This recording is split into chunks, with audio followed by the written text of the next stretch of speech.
మాది స్వార్జితంగా కొన్న భూములకి ఈ పరిస్థితి ఉంటే సామాన్య జనం ఏమైపోవాలండి? ఏ దేవుడికి చెప్పుకోవాలండి? ఆఖరికి దేవుడిని కూడా కూల్చేశారండి, చర్చిని కూడా పడగొట్టేశారు. దేవుడికే కష్టం వచ్చినప్పుడు ఇక ఎవరికండి? ఇక బాధలు చెప్పుకోవడానికి కూడా మాటలు లేవు. సీఎం గారి దగ్గరికి వెళ్తాము, లోకేష్ గారి దగ్గరికి వెళ్తాము, పవన్ కళ్యాణ్ గారి దగ్గరికి కూడా వెళ్తాము. కానీ మేము ఇంత జరిగిన రాత్రి పిల్లలతో సహా రోడ్డు మీద ఉన్నా కానీ ఎవ్వరు రాలా. ఆ రోడ్డు మీద మాకు ఏదన్నా అయితే ఏంటి పరిస్థితి? Welcome to ETV prime. హైదరాబాద్లో హడలెత్తించినటువంటి హైడ్రా ఇప్పుడు ఏపీలో కూడా మొదలైందా అనేలాగా ఉన్నాయి కొన్ని సంకేతాలు. ముఖ్యంగా తాజాగా విజయవాడ భవానీపురంలో 42 కుటుంబాలని రోడ్డు మీదకి లాగేసి 42 ఇళ్లని కూల్చేసి 42 కుటుంబాల ఇళ్లని కూల్చేసినటువంటి సంఘటన చాలా దారుణంగా అందరి మనసుల్ని కలిచివేసింది. మరి విజయవాడ అనగానే కమ్యూనిస్టులకి కంచుకోట. అది చిన్న గుడిసె మీద చేయబడిన చిన్న గుడిసె ఎవరైనా కూల్చినా కూడా విరుచుకు పడిపోయేటువంటి కమ్యూనిస్టులు మరి ఎంత పెద్ద ఎత్తున అక్కడ కూల్చివేతలు జరుగుతున్నా కూడా ఎందుకు నోరు విప్పలేదు?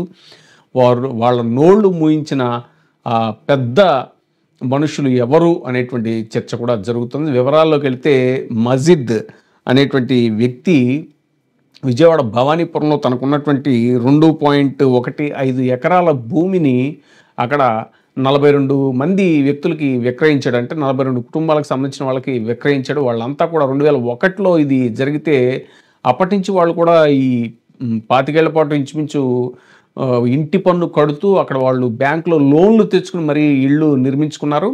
అయితే లక్ష్మీరామ కోఆపరేటివ్ సొసైటీ అనేటువంటి వాళ్ళు 2017లో ఈ భూమి మాదే, మజీద్ అనే వ్యక్తి మాకు అంతకుముందే అమ్మాడు కానీ రిజిస్ట్రేషన్ కాలేదు కాబట్టి అతను మళ్ళీ వీళ్ళకి అమ్మాడు అని చెప్పేసి వాళ్ళు కోర్టుకి ఎక్కారు.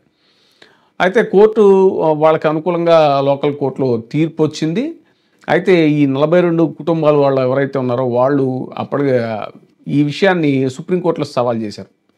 అయితే బుధవారం సుప్రీంకోర్టులో ఈ కేసు విచారణకి రానున్న సందర్భంలో కనీసం సుప్రీంకోర్టు విచారణ వరకు అయినా ఆగకుండా తెల్లవారుజామునే 6 గంటలకి చలిలో 42 కుటుంబాలకు సంబంధించిన ఇళ్లని కూల్చివేసి వాళ్ళని రోడ్డు పాలు చేశారు అని అంటే మరి ఇది ఎలాంటి న్యాయం అని చెప్పేసి ఇప్పుడు అక్కడ ప్రజా సంఘాలు అవన్నీ కూడా ఆగ్రహం వ్యక్తం చేస్తున్నాయి.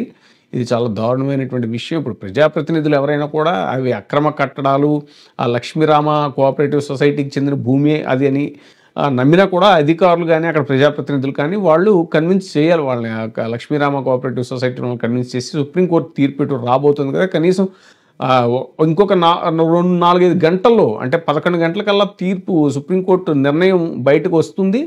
అప్పటిదాకా కూడా వెయిట్ చేయకుండా మరి అంత హడావిడిగా ఎందుకు కూల్చేయాల్సి వచ్చింది అని అంటే మరి లక్ష్మీరామ కోఆపరేటివ్ సొసైటీ అనేటువంటి దాని వెనకాల ఎంతమంది ఎలాంటి పెద్దల హస్తం ఉంది అనేటువంటి చర్చ కూడా ఇప్పుడు జరుగుతుంది. తీరా చూస్తే సుప్రీంకోర్టు మళ్ళీ 11 గంటల టైంలో స్టే ఇచ్చింది. అసలు ఎలాంటి కూల్చివేతలు జరపద్దు, దీని మీద మేము విచారిస్తాం, ఫర్దర్గా విచారిస్తాం అని చెప్పిన తర్వాత మరి దానికి బాధ్యులు ఎవరు? ఇప్పుడు కూల్చివేసిన వాళ్ళు మరి 42 కుటుంబాలు రోడ్డున పడిపోయిన వాళ్ళకి మరి ఎలా న్యాయం చేస్తారు అనేటువంటిది కూడా ఇప్పుడు జరుగుతున్నటువంటి చర్చ. ఇది ఇంత హృదయ విదారకంగా ఉందంటే అక్కడ పరిస్థితి దారుణంగా వాళ్ళని రోడ్డు మీదకి ఈడ్చి తెల్లవారుజామున ఆ చలిలో ఆ ఇళ్ళు కూల్చేయటం అంటే ఎంత అమానుషత్వం, ఇది ఎంత రాక్షసత్వం అనేటువంటి చర్చ జరుగుతుంది. మరి ప్రభుత్వ పెద్దలు లేకపోతే అక్కడ ఉన్న స్థానిక ప్రజాప్రతినిధులు మరి ఎవరో స్పందించరా? ముఖ్యంగా కమ్యూనిస్టు నాయకులు విజయవాడలో అసలు పెద్ద పెద్ద ఉద్యమాలు జరిగినటువంటి